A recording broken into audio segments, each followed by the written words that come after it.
solemnly swear that I am up to no good. Hey everyone, welcome to Dear Mr. Potter. I'm Alistair Stevens. This week, in our long-awaited 60th session, we enjoy our summer holiday a little more.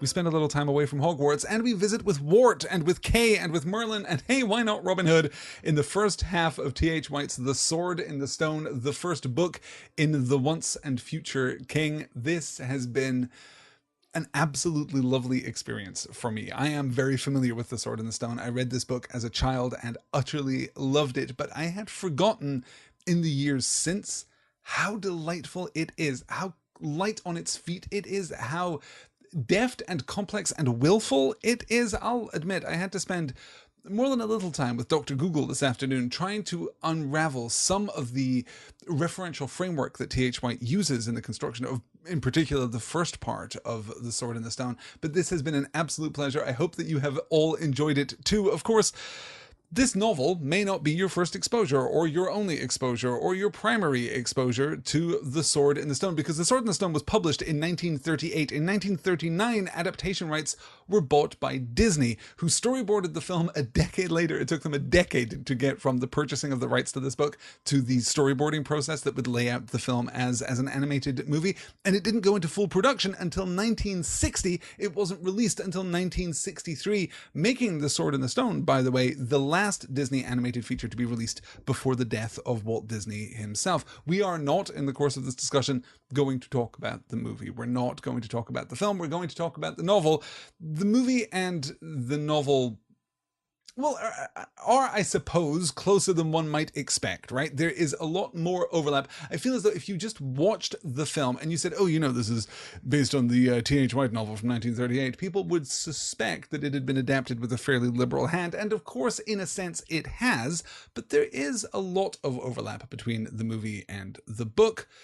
We are going to focus, though, on that novel. I was also surprised to learn in the course of my research today that there is a planned, an imminent, a currently in pre-production live-action adaptation of The Sword in the Stone that is due to be released in 2019. So let's look forward to that, I guess. I'm not up to date with my live-action reimaginings, I suppose, of the Disney movies, but I can't imagine that they're holding up to scrutiny. I did see Beauty and the Beast, I suppose, is the only one that I watched with any great attention, and it wasn't great. But who knows? Maybe The Sword in the Stone will rejuvenate this for the cost of a whole new for the benefit of a whole new generation. I'm saying cost because we're talking here in the chat about all of this. Nikki's saying it's so weird how you can be attracted to animated animals. See also the Robin Hood adaptation, which I know is very, very popular with many Disney viewers. Yes. Let's get into our discussion. Then Terence Hanbury White, called Tim by his friends and T.H. White by his legions of readers, was born in May of 1906 in Mumbai in India, then called Bombay, the capital of the British Raj. His parents separated when he was 14, which is a surprisingly common biographical detail for the writers that we're discussing in the context of Point North Media and the books that we've been covering of late. But here we are again. His parents separated when he was 14, and he was educated at Cheltenham College in Gloucestershire, then at Queen's College in Cambridge. He studied Thomas Mallory's L'Amour d'Arthur and graduated in 1928. He wrote and published a couple of science fiction novels, Earth Stopped from 1934 and Gone to Ground in 1935, neither of which I read, by the way, but both of which are pretty well regarded by historians of science fiction in that somewhat underpopulated and underrepresented period in the history of science fiction. So I'm inclined now, having fallen in love again with T.H. White and his prose, to go and read his more serious fiction, to go and delve once more into his earlier novels. So that's Earth Stopped from 1934 and Gone to Ground in 1935. The Sword in the Stone was released, as I mentioned, in 1938. He wrote the follow-up, The Witch in the Wood, later edited as The Queen of Air and Darkness in 1939. The Ill-Made Night followed in 1940. The final book, The Candle in the Wind, was added in 1958. I say the final book. I don't mean, of course, the final book. I mean the final book published by T.H. White, because, of course, after his death, the Book of Merlin, which was written in 1941 and published in 1977, was published separately. It has then been reintegrated into The Once and Future King. The Once and Future King, as a collected edition, also modifies the first and second book. So it is a book slash series slash collection slash anthology, however you want to present this particular work. It is a book with a very complicated history. I'll commend Karen for laying out the history of the Audible audiobook adaptation at the beginning of tonight's Crowdcast chat. So if you are either watching live, if you've joined us after that has scrolled off the top of your screen, or if you are watching this after the fact, then you can scroll back up and read Karen's brilliant analysis of where exactly the Audible version of the Once a Future King came from. But it's fascinating. It's very, very confusing. Wilhelm Scream says, somewhat disappointed that the alliteration of the first two titles was not continued. Yes, no, you're right. There's really no need for that. Instead of the ill-made knight, we could have the not well-made knight, right? That's more alliterative, at least. And the candle in the wind. Yeah, I'm sure someone more gifted at punnery than I can come up with something appropriate in the Crowdcast chat. Good. Angela is saying the Welcome to Storybrooke podcast is reading Once and Future King 2 because they're on the King Arthur season of Once Upon a Time. Very timely. Wow. I had no idea, A, that Once Upon a Time was still going, and B, that they had delved into Arthurian myth. That's absolutely fascinating. What a fascinating idea. Yeah. Huh. I'm very curious about I'm very curious about. I am getting closer, step by step, day by day, moment by moment, to a podcast series on Mallory. Like this exerts a gravitational pull, the likes of which I cannot contend with. So it is inevitable that at some point we're going to cover Mallory, and we're going to cover Arthurian myth in general in the context of a Point North Media discussion, because I'm absolutely fascinated. I got hooked on Arthurian myth super early, so it is very formative. And the Sword and the Stone played a major part in that. I have switched slides here, so now you can see the cover of the book. This is not the cover that I grew up with, but I couldn't, within the frame of my own recollection, find the cover that I grew up with. But this is a very lovely cover. And then, of course, the VHS cover of the Sword and the Stone, which is the cover that I grew up with. Weirdly, that is the one that I remember being on the shelf as I was growing up. Yes. Any thoughts? Asks Glowinson here in the chat on the 1963 Disney adaptation. I actually really like it. I think it's a super fun. It's out of step with. Okay, let me frame this out. It is out of step with other Disney adaptations. It is more anarchic. It is more joyous. It is more inflated and exaggerated, I think, than other Disney animated films, particularly Disney animated films of the period. I believe it was after the success of 101 Dalmatians that we turned our attention to the next production, which was either going to be The Sword and the Stone, or I believe an adaptation of Chanticleer, which would have been insane. That would have been absolutely crazy. And of course, that was righteously shut down by a Disney exec at the time by saying, this is about a chicken. No one is going to care about a chicken. See also the 1991, was it Sullivan Bluth? Did Sullivan Bluth do what is Rockadoodle is the name of that movie? I am dredging things up from the very bottom layer of my memory here, you guys. This is very bad. So, yes, the adaptation of Chanticleer was always going to be erratic. I think that some of the energy that was carried into the adaptation of The Sword and the Stone makes it stand apart from the other animated films of that period. It is sillier. It is more willful. It, of course, breaks its frame more willingly. We're allowed to break the frame because of the conceit surrounding Merlin as a character. We can break the chronological frame of this story. It is, I will say, absolutely gorgeously animated. It is lovingly animated in a way that I think really wouldn't be replicated until we got to the Disney Renaissance of The Little Mermaid and Aladdin. I think it takes a long while before Disney movies are back at that point. I like it a great deal. I don't...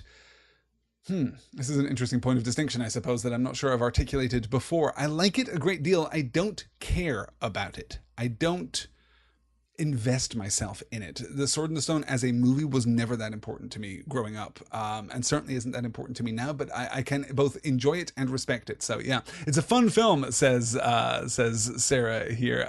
Eve saying The Little Mermaid, heart eyes at the animation. I know.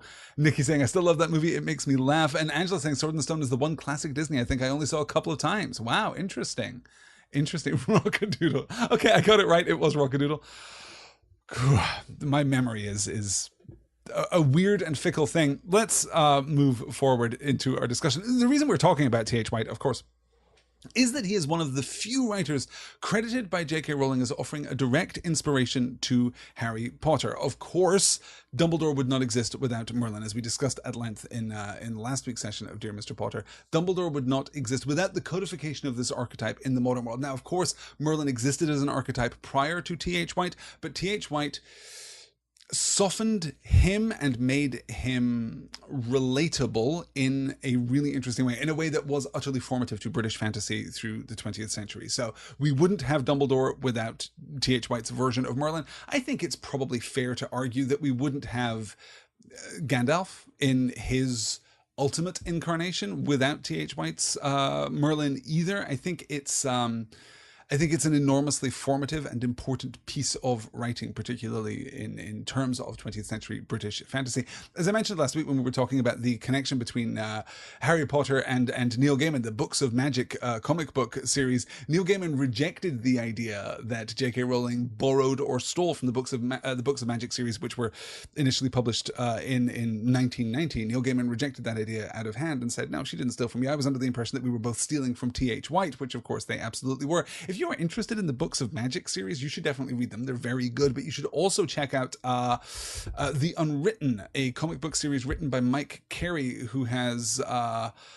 It features art, I think, in the first arc. I forget the artist's name now, but it's an artist who worked on the Books of Magic with Neil Gaiman too. So The Unwritten is very good. The Unwritten is basically real life Harry Potter, about whom a series of children's fantasy adventures have been written, discovers that his father was less inventive than he thought he was, and that actually these fantastical adventures maybe had some grounding in reality too. It's really interesting. It's a very, very good series, so I can highly recommend check that out. Peter Gross, thank you, Wilhelm Scream. I can always rely on you for the codification here. Yes, and confirming too. Oh, Erica says, fascinating. I didn't realize JKR admitted it. Yes, absolutely, joyously admitted it. Actually, both the Dumbledore Merlin connection. She described Wart as Harry's spiritual ancestor. She saw a direct comparison between Wart, Arthur, ultimately, of course, and Harry, which, well, I think you can see in the context of this book to a certain degree. I'm not sure ultimately that there is that much similarity between Harry and Wart. I'm not sure that there is a great deal of similarity in their narrative function as protagonistic characters. Certainly there is less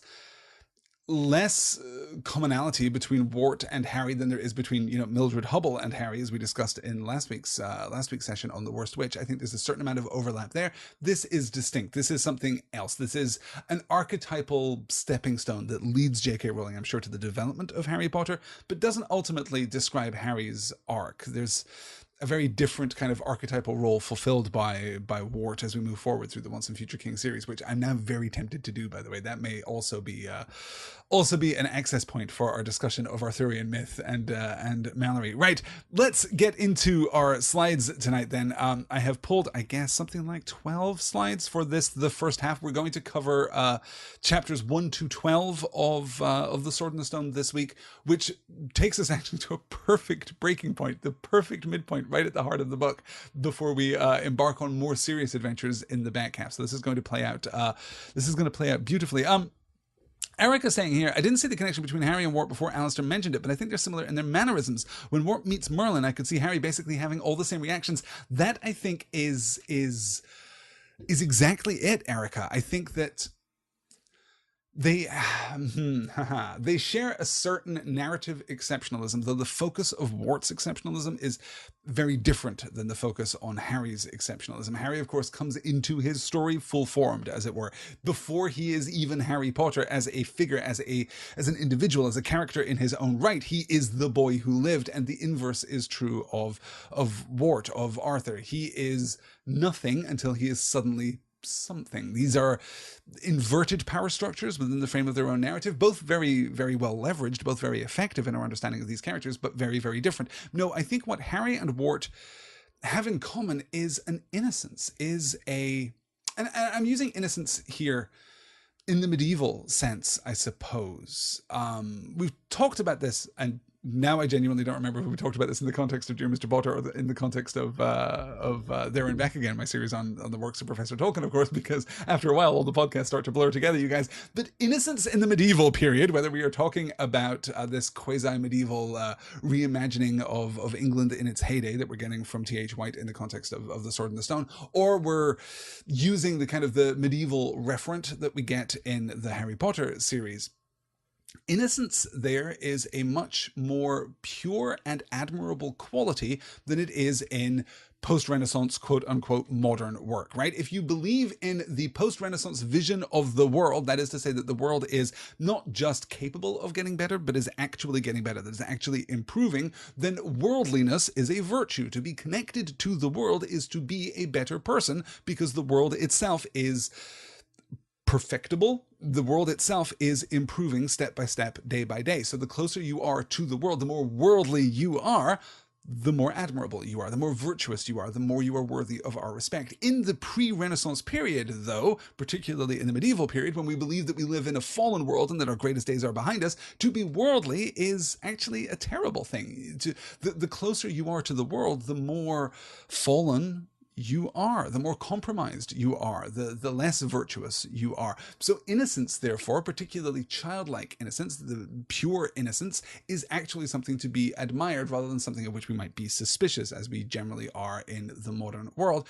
Both Harry and Arthur share a kind of innocence. They share a sense of magic, right? This is true in the Harry Potter series. I just mentioned this as we were talking about the Goblet of Fire movie adaptation. In fact, possibly the most successful adaptive choice that is made in the Goblet of Fire movie adaptation is the moment when Harry walks into the tent at the Quidditch World Cup and discovers that, TARDIS-like, it is much larger inside than it is outside. And we get this brilliant shot, this framed shot of Daniel Radcliffe just saying with a smile, "I love magic."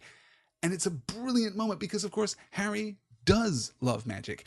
Harry, because of his ignorance of the wizarding world throughout the first two books, but I suppose as an ongoing element in his characterization, right? He is still having things about the wizarding world explained to him by the time we get to the Deathly Hallows, for goodness sake. But because of his ignorance of the wizarding world, it all comes fresh to him. It is new to him, and thus it is worthy of his admiration and his wonder, a kind of wonder that Ron and Hermione and Neville and, even other characters whom we adore do not get to demonstrate. The only character who gets to demonstrate a similar kind of awe and wonder at the wizarding world, the only character apart from Harry who gets to demonstrate those qualities, is Dumbledore. This is one of the things that elevates Dumbledore and makes him so very important, in much the same way as in parts of this book, Merlin gets to demonstrate some of that same sense of awe and wonder, right? It's that... Wilhelm is asking here, Alistair, in that context, where does it fall when we see the trope of the wise elder who's letting go of life and allowing themselves to fade away into nature? I think what we're seeing there is... Because, okay, let me kind of frame this out. Whether we are in the pre-Renaissance or the post-Renaissance worlds, nature itself is more pure than civilization, right? Nature is always going to be more pure than civilization.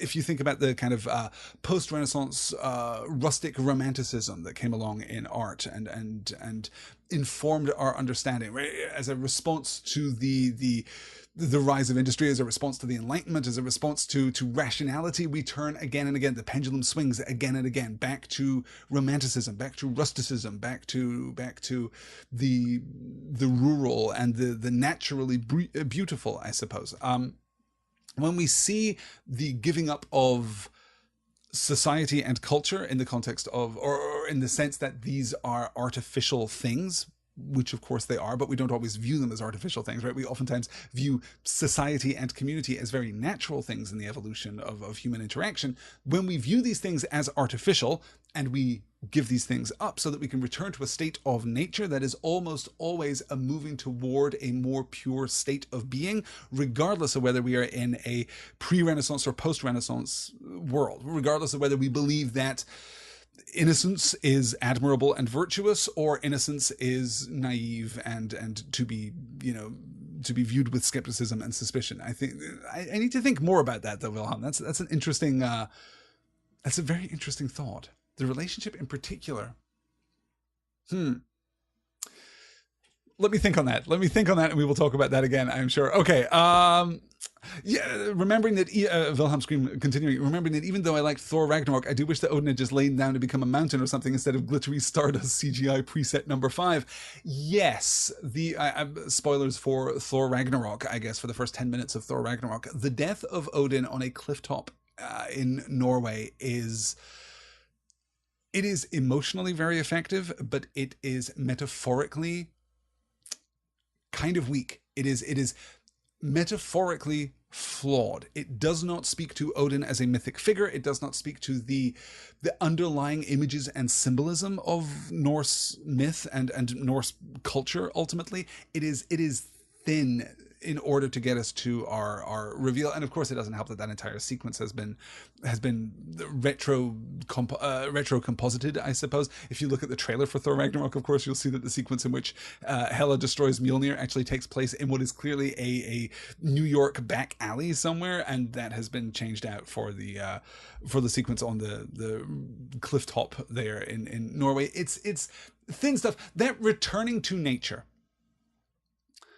Yeah, no, it is very different, isn't it? A lot of the beats in that archetypal plot are very different, whether we are in a pre or post-Renaissance world, but the ultimate effect of that transition is very different. I need to give that some more thought. Let's set aside some time to talk about, are we going to have the opportunity? I suppose we are going to have the opportunity. Actually, when we get to Deathly Hallows, we are going to have a beautiful opportunity to talk about the escape from society and the return to a kind of prosaic rusticism, I suppose. So if we don't get a chance to talk about it before then, goodness knows we're going to have some chapters of camping to talk about when we get to Deathly Hallows. All right, let's get to good. All right, I'm all caught up with the chat. Let's get to our actual pros here now that we're a half hour into what was going to be an hour discussion. Let's see what we can do to move this along just a little bit. We're beginning though with our epigraph here.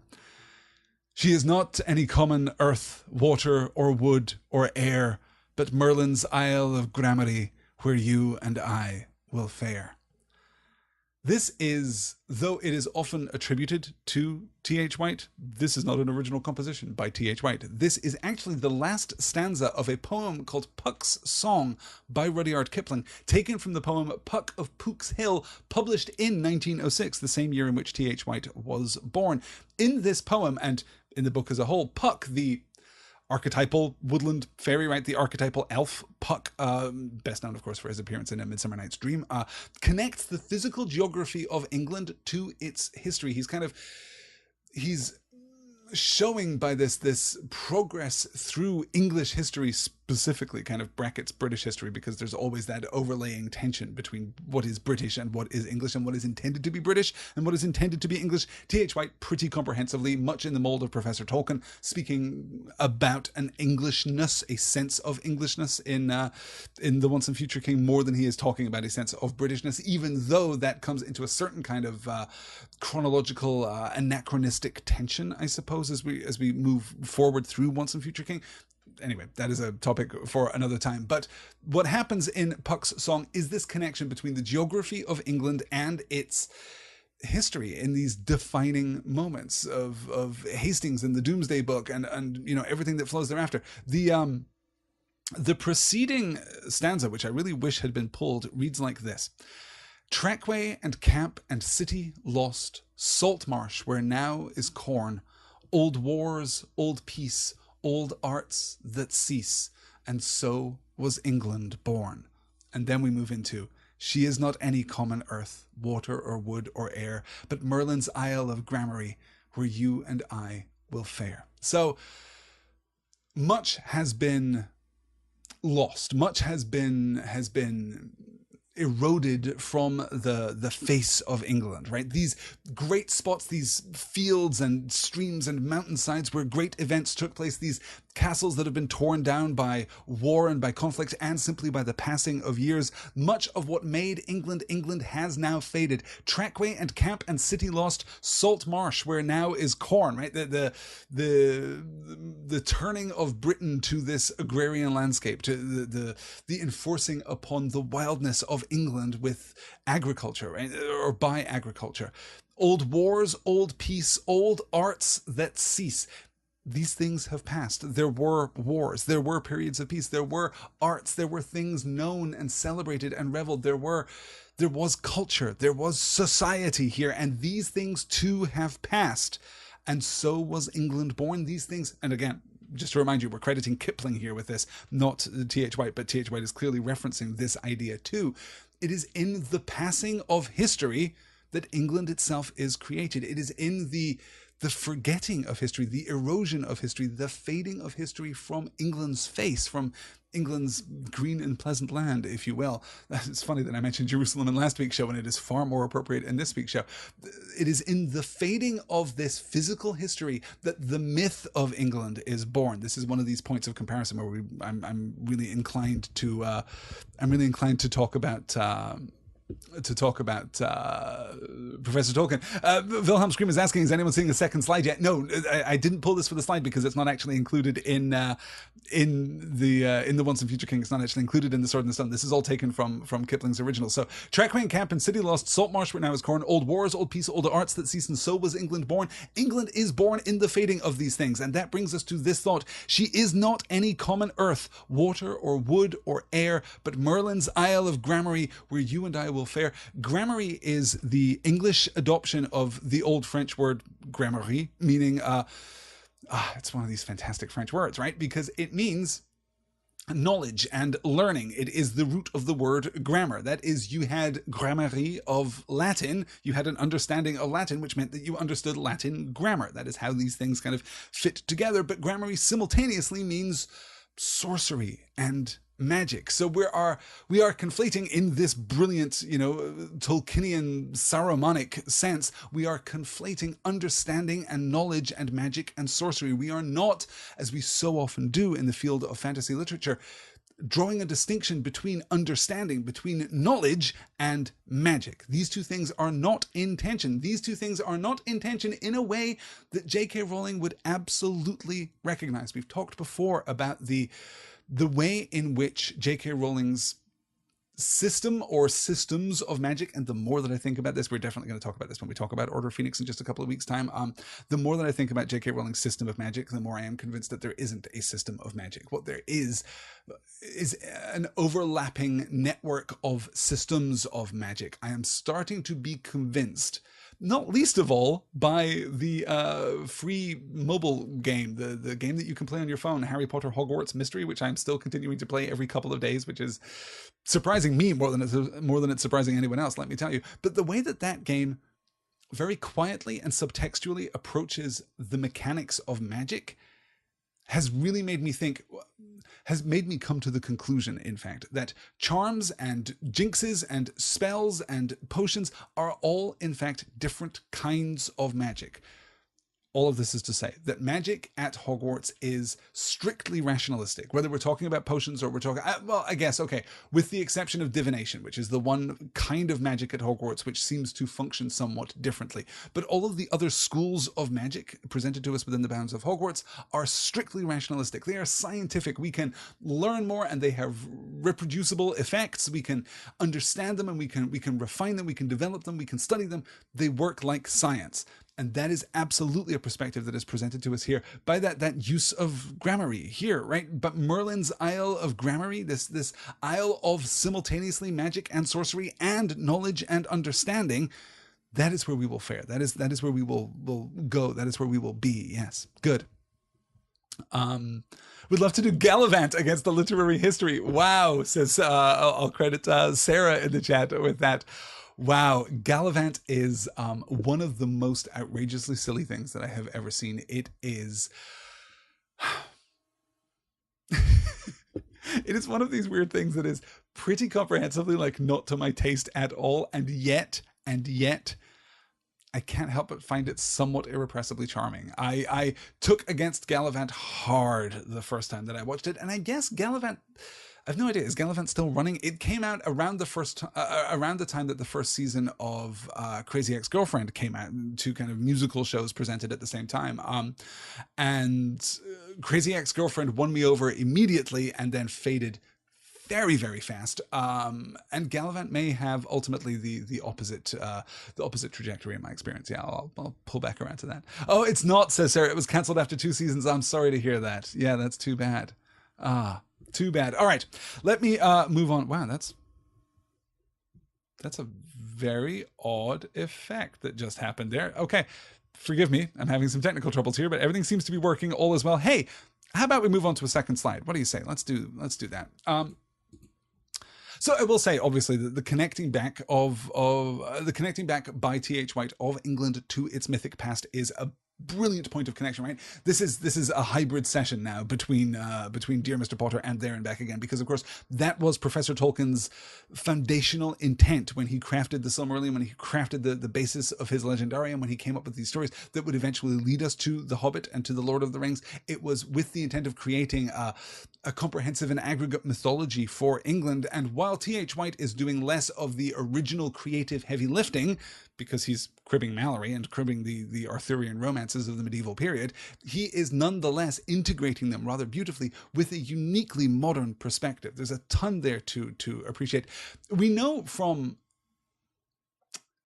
I'm hesitating now because I do not recall. I think this is an unpublished letter. I think that I've seen reference to this, but I do not think that this letter was ever published. But we do know that Professor Tolkien, I believe, at least read The Sword in the Stone.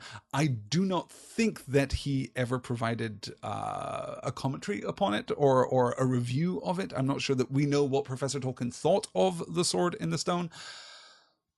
I can't imagine that he loved it. I can't imagine that he loved the intrusion of the anachronism into it, but I do think that its original intent would have been pretty strong. I do know that C.S. Lewis didn't care for it at all, even though C.S. Lewis did invite T.H. White to visit with the Inklings, should he ever find himself in Oxford. T.H. White did not, because...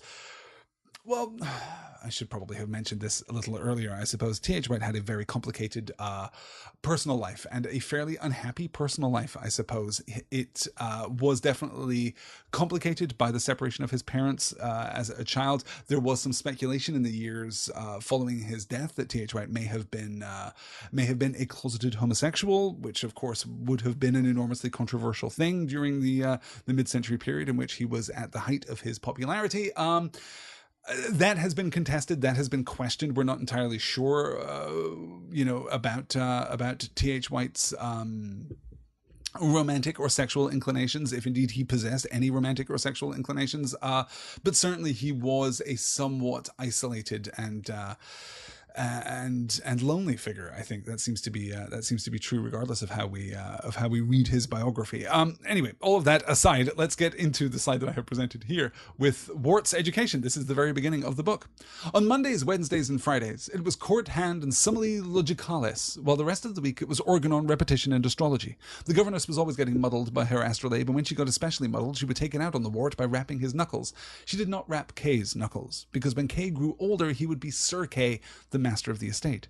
The Wart was called the Wart because it more or less rhymed with Art, which was short for his real name. Kay had given him the nickname. Kay was not called anything but Kay, as he was too dignified to have a nickname and would have flown into a passion if anyone had tried to give him one. The governess had red hair and some mysterious wound from which she derived a lot of prestige by showing it to all the women of the castle behind closed doors. It was believed to be where she sat down, and it was to have been caused by sitting on some armor at a picnic by mistake. Eventually, she showed it to Sir Ector, who was Kay's father, had hysterics and was sent away. They found out afterwards that she had been in a lunatic hospital for 3 years. In the afternoons, the program was Mondays and Fridays, tilting and horsemanship, Tuesdays, hawking, Wednesday, fencing, Thursdays, archery, Saturday, the theory of chivalry, with the proper measures to be blown on all occasions, terminology of the chase, and hunting etiquette. If you did the wrong thing at the Mort, or the Undoing, for instance, you were bent over the body of the dead beast and smacked with the flat side of the sword. This was called being bladed. It was horseplay, a sort of joke like being shaved when crossing the line. Kay was not bladed, although he often went wrong. When they got rid of the governess, Sir Ector said, "After all, damn it all, we can't have the boys running around all day like hooligans. After all, damn it all, ought to be having a first-rate education at their age. When I was their age, I was doing all this Latin and stuff at 5 o'clock every morning. Happiest time of my life. Pass the port." Jackie calling out here, the theory of chivalry, I like. And Eve observing also, White sounds very Hans Christian Andersen. I completely agree. I think you're totally right, Eve. That's a very good pull. It is very fairy tale. It is... Let me distill that out.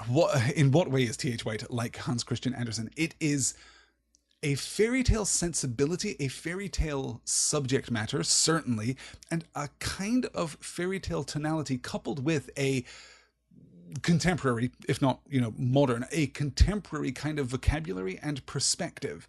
There is a sense that these are old tales being told in the modern world, which I like quite a lot. The framework for T.H. White's Once and Future King series, of course, is that Arthur lived sometime around the 14th century. That seems to be the case, though, of course, in reality, Arthur, if indeed there was an Arthur, would have been an 8th century king. So there's a real anachronism at the heart of the story, but it's a purposeful anachronism because we're not talking about the history, we're talking about the myth. Again, T.H. White demonstrating a mastery of that distinction, and a distinction which eludes a good solid 2/3 of all fantasy writers, I'm going to say, right? A good solid 2/3 of people who write historical fiction are actually fairly thin and flimsy on the distinction between historical fiction and fantasy fiction, and oftentimes find themselves on the wrong side of that line. All historical fiction is a kind of fantasy fiction. Outright fantasy fiction is something else entirely. Yes, good. Karen says, "Oh, this is lovely. The opening passages sound like fairy tales written by Woodhouse." It would be so great to talk about some Woodhouse too, wouldn't it? I wonder if I can sway the electorate over in the Point North Media patron exclusive book club to cover some Woodhouse at some point. And Jackie observing, this reminds me so strongly of George R.R. Martin. Yes, I think that also Martin. I've just been rewatching Game of Thrones too, Jackie. So George R.R. Martin's prose in particular is very present in my mind these days. And you're right too. There is a kind of, I need a word to describe that mode, right? I need a word to describe that transplanted anachronistic mode, that sense in which we are at the tail end of an extended oral tradition, right? Certainly George R.R. Martin manages to evoke this primarily in the first novel in the series. I think later we kind of abandon the narrative voice of the Game of Thrones series or the Song of Ice and Fire in order to facilitate the reader's entry into this incredibly complex and challenging secondary creation. But in the first book, there is a great deal of narrative presence, and that narrative presence is heretical in that sense, right? We're getting the sense that these are stories that have been passed down to us, which is, of course, not a million miles away from the kind of narrative voice that we get from Professor Tolkien in The Hobbit and in The Lord of the Rings. Certainly the narrative voice from Professor Tolkien is much more self-conscious. It is much more deliberate. It is much more architected and much, much more careful. But that sense of inheriting a narrative tradition that is coming down to us mediated by generations of storytellers, that feels true to my experience of George R.R. Martin's work too. Yes. Good. Good. The happenings at Winterfell in particular, says Jackie. Yeah, no, absolutely right. Absolutely right. And in fact, I think you can argue that there is a tension between the mythic tone, the Anglo-Saxon mythic tone of Winterfell, and the romantic sense of King's Landing and the lands to the south, right? There is that is one of the fundamental points of thematic conflict and contrast in the works of George R.R. Martin, is that tension. Also add it to the list, you guys. At some point I'm going to have to do a Game of Thrones / Song of Ice and Fire series. Like, at some point I'm going to have to talk about these books because they are challenging, oftentimes overlooked, but very, very good. Yes, no, I'm a big fan.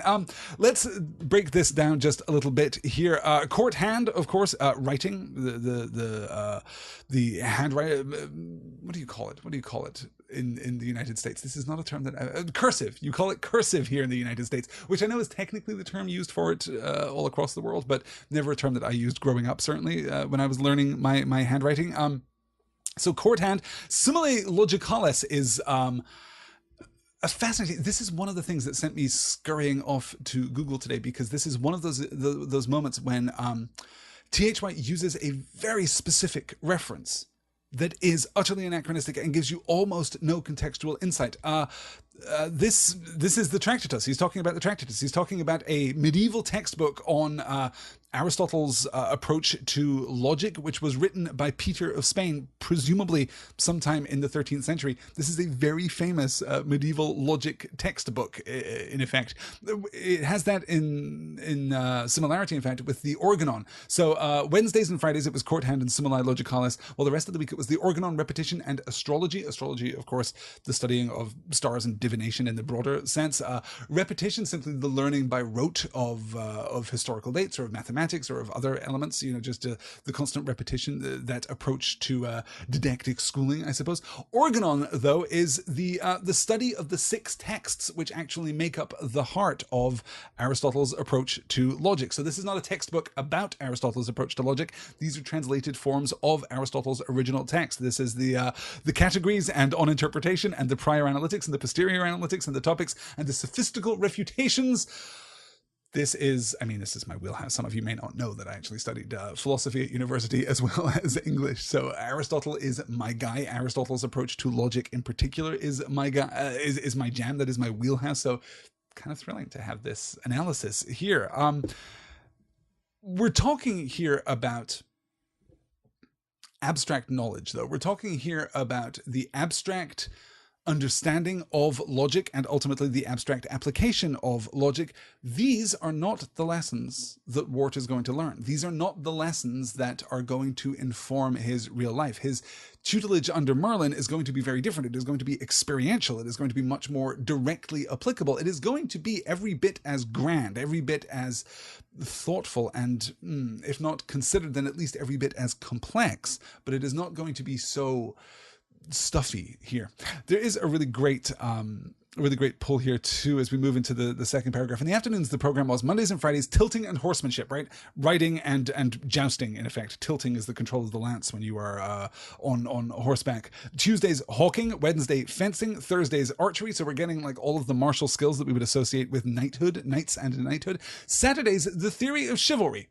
Okay, chivalry, we know what chivalry is. Chivalry is being all courtly and romantic and courteous, right? Chivalry is what the story of Arthur is about. In fact, by the time we get to the Knights of the Round Table, we had better developed a system of chivalry that we can use to understand courtly love and courtly relationships. All of this is absolutely necessary, but look at how this is defined. How this is defined here. Saturday's the theory of chivalry, with the proper measures to be blown on all occasions, terminology of the chase, and hunting etiquette. The measures to be blown on all occasions are the bugle blasts or the trumpet blasts that are used to signify the events of the hunt. We are using chivalry in a less inclusive sense here. We're not meaning the system of courtly courtesy and love that we would usually associate with Arthurian romance. Rather, we're connecting back to the original meaning of chivalry, which comes from the French chevalier, meaning the knights who served under Charlemagne, right? Who were horsemen. That's what it means. Chivalry means, in a sense, the code of horsemen, and we're not using it here to refer to the court. We don't have a court yet. We will ultimately, but we're not there yet. Instead, we're using it in its original meaning to refer to the hunt. So the proper measures to be blown on all occasions, terminology of the chase, and hunting etiquette. This gives us also our insight into the consequence of broaching that etiquette of being bladed here. It was horseplay, a sort of joke like being shaved when crossing the line. This is also a T.H. White very specific reference, TM, right? This is an unusually specific reference here. I'm not 100% sure about this. I take this to be a reference to the practice of shaving new sailors in the British Navy after you cross the equator for the first time. I think that is the reference that is being made here. Maybe one of you can confirm this. I'm not entirely sure.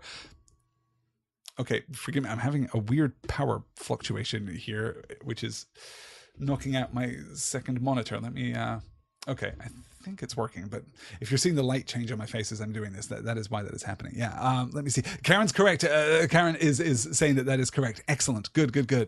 Let me catch up. Yeah, and pointing out too, chivalry equals horsemanship. Yes, and the theory of chivalry, says Jackie, aka how to live at court. Yes, good. All right. So this is our introduction to education. Let's move into our next slide and talk a little about the narrative tone of this piece and the narrative intrusion that we get. This is just gorgeous. Good port, this. Got it from a friend of mine. But about these boys, said Sir Grumore. How many of them are there, do you know? 2, said Sir Ector. Counting them both, that is. Couldn't send them to Eton, I suppose? Inquired Sir Grumore cautiously. Long way and all that, we know. It was not really Eton that he mentioned, for the College of Blessed Mary was not founded until 1440, but it was a place of the same sort. Also, they were drinking metheglin, not port, but mentioning the modern wine, it is easier to give you the feel. Isn't so much the distance, said Sir Ector. Is that giant what's-his-name in the way? Have to pass through his country, you understand? What is his name? Can't recollect it at the moment, not for the life of me. Fellow that lives by the Burbly water. Scalopus, said Sir Grumore. That's the very chap. Jackie asking, did we already talk about the Sword and the Stone cartoon because it's a favorite? Yeah, we did right back in the beginning. You'll get it in the podcast version, Jackie. Yes, so this narrative intrusion, one of my all-time favorite narrative intrusions. This is just perfect. It was not really Eton that he mentioned, for the College of Blessed Mary was not founded until 1440. True enough, the school of Eton in Berkshire near Windsor was founded in 1440 by King Henry VI as the King's College of Our Lady of Eton besides Windsor.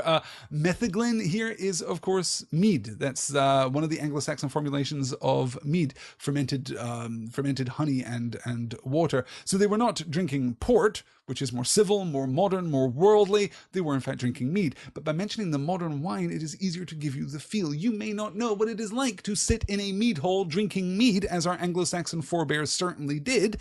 But you probably know what it's like to sit in a drawing room and drink port, right? Or you have seen people doing that, or you can imagine people doing that. It is easier to give you the feel. This is just like the narrative voice in The Hobbit, just like the narrative voice. The narrative voice in The Lord of the Rings? Well, okay, less like the narrative voice in The Lord of the Rings, where we are much more careful, but very like the narrative voice in The Hobbit, where we are framing out this mythic set of circumstances from the perspective of a modern or quasi-modern narrator. Of course, this intrusion is far more forcible than anything which is implicit in your reading of The Hobbit. It's just gorgeous and absolutely sets up that sense of anachronism there. We set up that beautiful tension, I suppose, between what we are reading, the substantial kind of qualitative truth of what we are reading and the actual quantitative truth of what we are reading, right? We're not necessarily concerned with dates and places and specific historical accuracy, but we are concerned with the emotional truth of these experiences. Yes.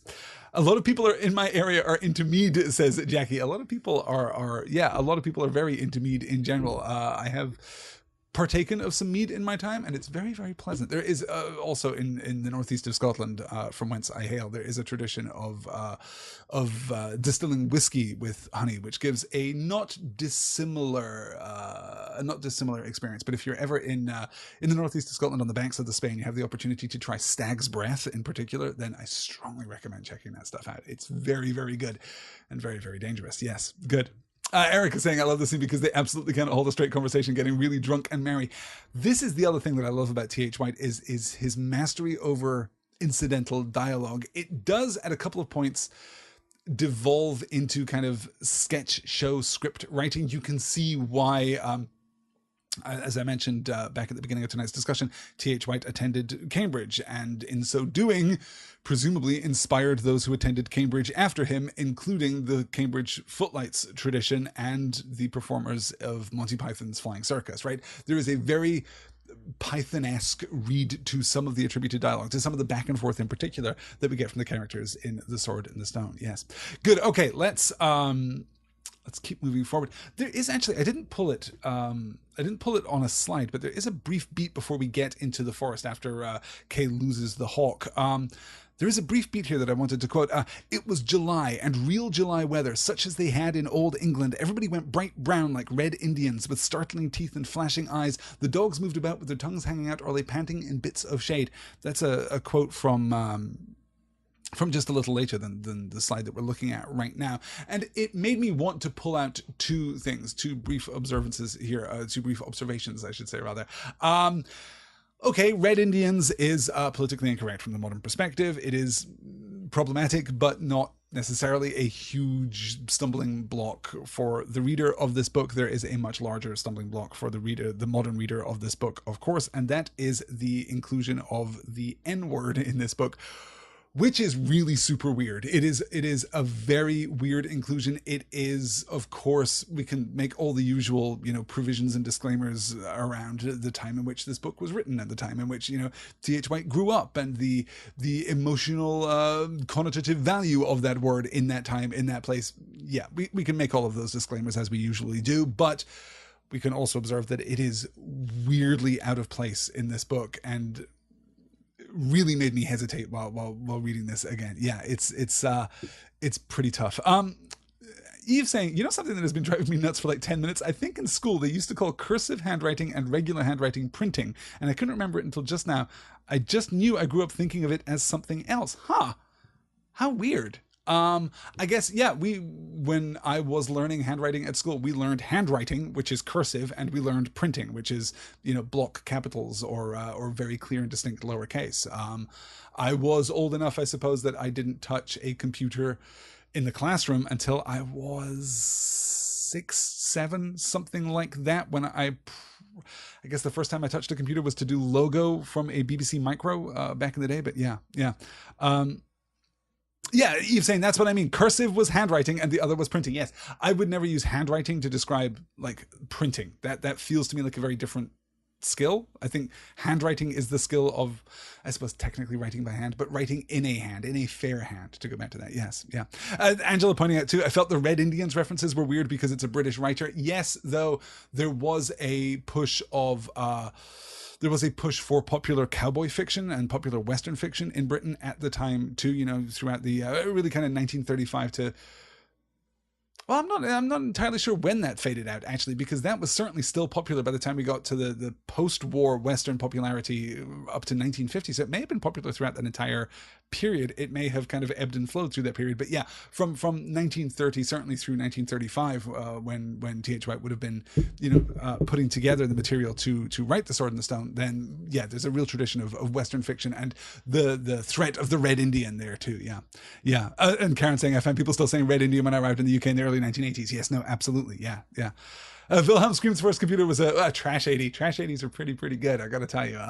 Very different. Just to continue drawing transatlantic distinctions here, a very different experience of computers in the UK than the US. We didn't have Trash 80s. We had the BBC Micro, which was a computer that was in part funded by the BBC in order to bring computing to primary schools all across that fair land. So I grew up with the BBC Micro. I grew up with an Amstrad CPC 464. I had a ZX Spectrum. I had a Sinclair Spectrum. The Commodore 64, Commodore 128. Finally got an Amiga 500. That's pretty much my early. And then from there on, I was pretty much into IBM compatible PCs. So yeah, but up until that point, very distinct British computer history. Yes, good. All right. Anyway, I don't know why we're talking about that. Let's get into Losing the Hawk here. A good while later, when they had been whistling and luring and following the disturbed and sulky hawk from tree to tree, Kay lost his temper. "Let him go then," he said. "He's no use anyway." "Oh, we could not leave him," cried the ward. "What would Hobbs say?" "It's my hawk, not Hobbs," exclaimed Kay furiously. "What does it matter what Hobbs says? He's a servant." "But Hob made Cully. It's all right for us to lose him because we didn't have to sit up with him 3 nights and carrying him all day and all that. But we can't lose Hobbs' hawk. It would be beastly." "Serve him right then. He's a fool and it's a rotten hawk. Who wants such a rotten, stupid hawk? You'd better stay yourself if you're so keen on it. I'm going home." "I will stay," said the wart sadly, "if you'll send Hob when you get there."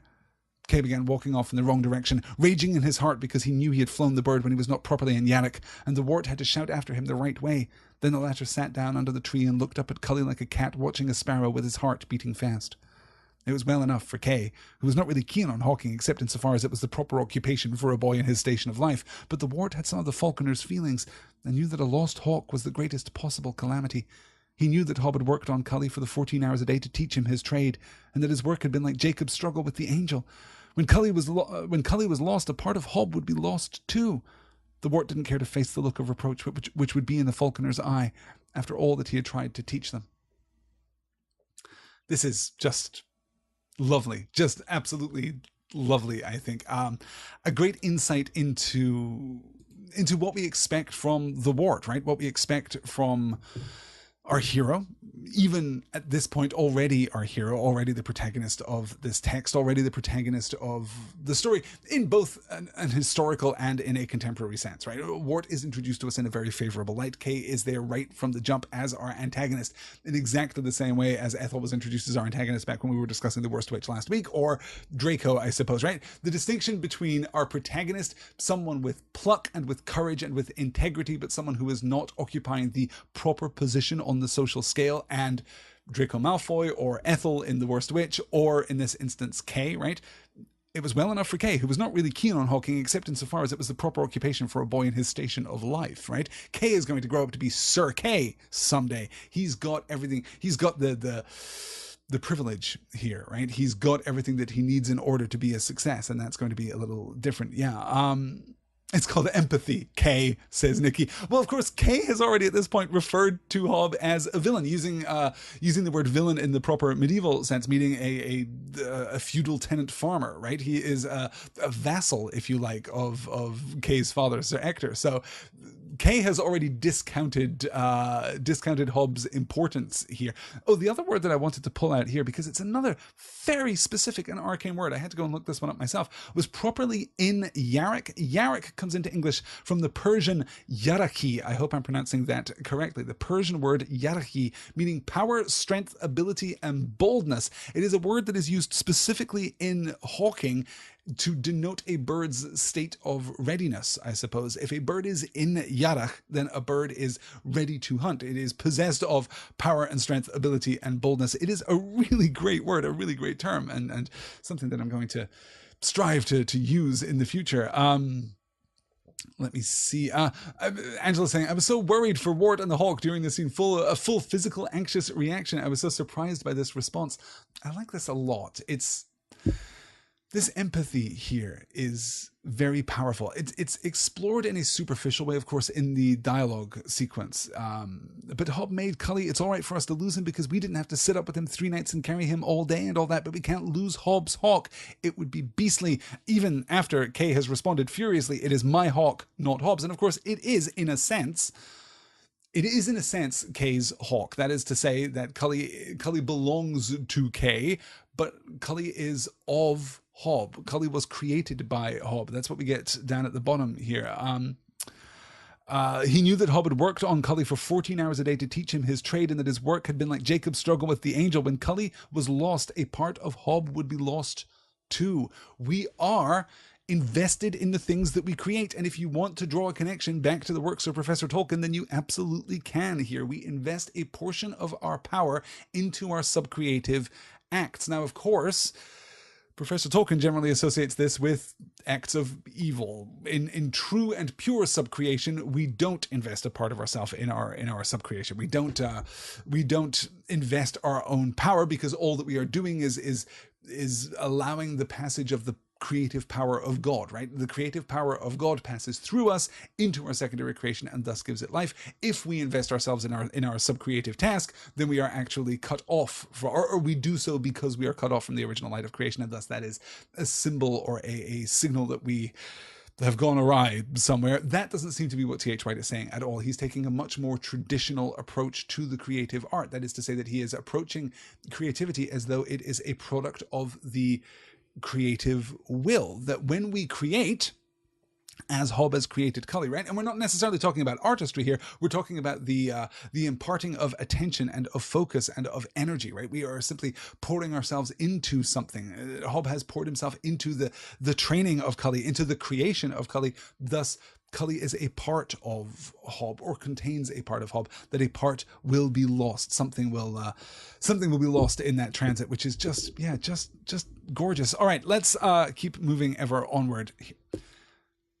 Okay. I may have to do a little bit of last minute rewiring here to keep everything working properly, because something is awry with my second monitor. I do apologize for that. Let's see what we can do here as we move forward to talk about King Pelennor. We kind of had to talk about King Pelennor here.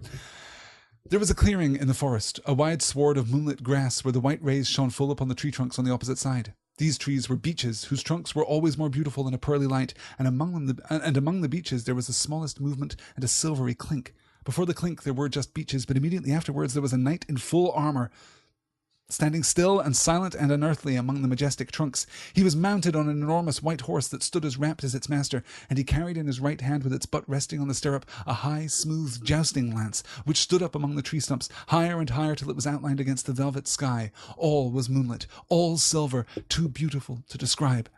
The wart didn't know what to do. He did not know whether it would be safe to go up to this knight, for there were so many terrible things in the forest that even the knight might be a ghost. Most ghostly he looked, too, as he hoved, meditating in the confines of the gloom. Eventually the boy made up his mind that even if it were a ghost, it would be the ghost of a knight, and knights were bound by their vows to help people in distress. "Excuse me," he said, when he was right under the mysterious figure, "but can you tell me the way back to Sir Ector's castle?" At this the ghost jumped, so that it nearly fell off its horse and gave out a muffled "Bah!" through its visor, like a sheep. King Pellinor feels, says Angela Lurie in the chat. Very nice. Very nice. Yes.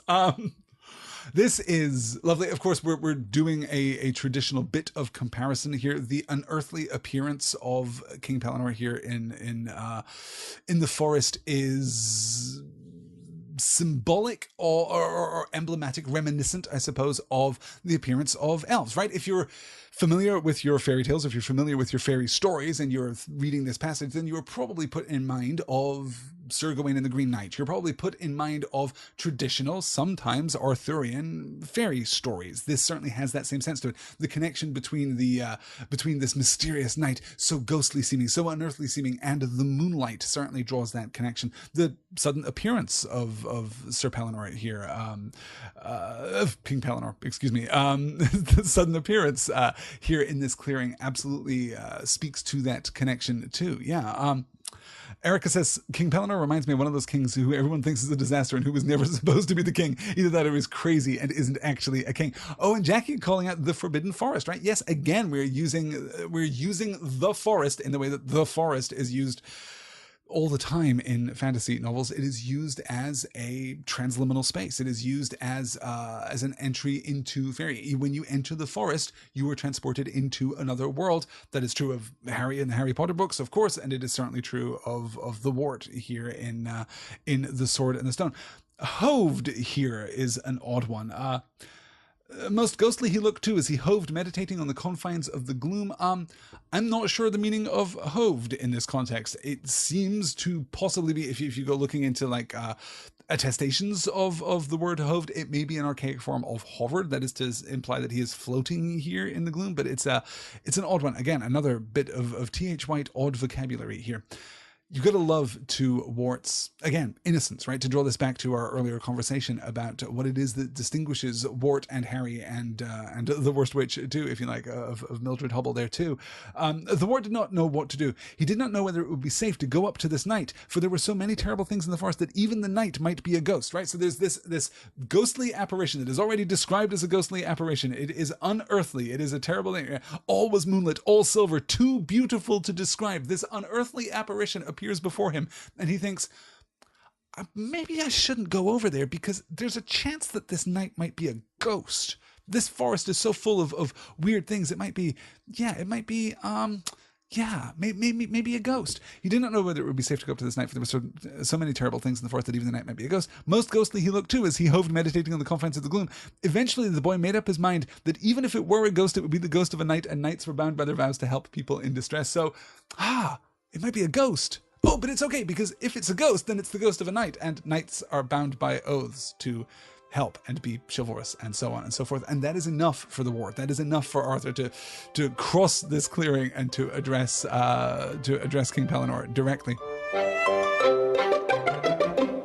And that, dear listener, is where our discussion of T.H. White's The Sword and the Stone came to something of an unceremonious conclusion. I'm afraid to say that the internet failed us right here at the heart of our discussion. So that was the end of this week's Dear Mr. Potter discussion. We will pick up, of course, with T.H. White's The Sword and the Stone next week and push through to cover the entirety of the book. We're going to cover everything, all the way to the end, in fact, which isn't so terribly much because of the way that the novel is bifurcated into two parts. So we're going to pick up exactly where we were. We're going to conclude some of our thoughts on King Pellinor and press ever onward, and hopefully survive technical intrusion and technical inconvenience to finish up our discussion of that book. Thank you all so much for your patience. Thank you all so much to everyone who joined me live on Tuesday evening.